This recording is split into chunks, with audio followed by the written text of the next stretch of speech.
Macros should be an integral part of your DiGiCo SD workflow, providing shortcuts and fast access to common functions. In this two-part, in-depth video, we're going to fire through some of the possibilities and demonstrate a few of our favorites. So, macro tip 1. You can program macros to control almost any setting or parameter on the console, building sequences of changes that are applied to specific or ranges of channels. But when specifying channel numbers in the macro editor, try using the asterisk instead of a channel number. Now when you fire the macro, it will apply the settings to the last selected channel. So you could build a macro that flatten EQ and set the fader to off. Then just touch any channel and fire the macro. Macro 2, the toggle function.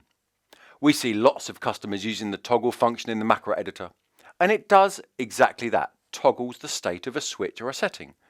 But if programmed like this, the macro button doesn't reflect the state of the setting.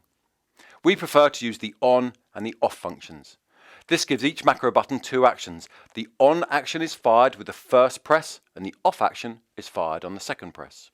You know exactly what's going to happen when you fire the macro, and you can see the state of the parameter on the macro button itself. Handy visual feedback if the channel or function being changed is not visible on the work surface. Next, macro tip 3. On the bigger SD consoles with full LCD buttons, you can label your macros with whatever text you like. But did you know that using a comma acts as a carriage return? The LCD buttons support up to 3 lines of text to accommodate a proper description of the macro function. And finally, for part 1, macro tip 4, set spill.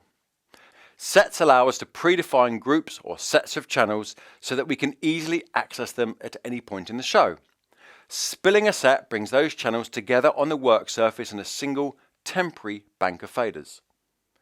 The set spill panel has a quick assign function which allows us to put these on macro buttons directly from the set spill panel, giving you fast access to all your important channels. Look out on YouTube for part 2 of this macro video and other SD range in-depth videos.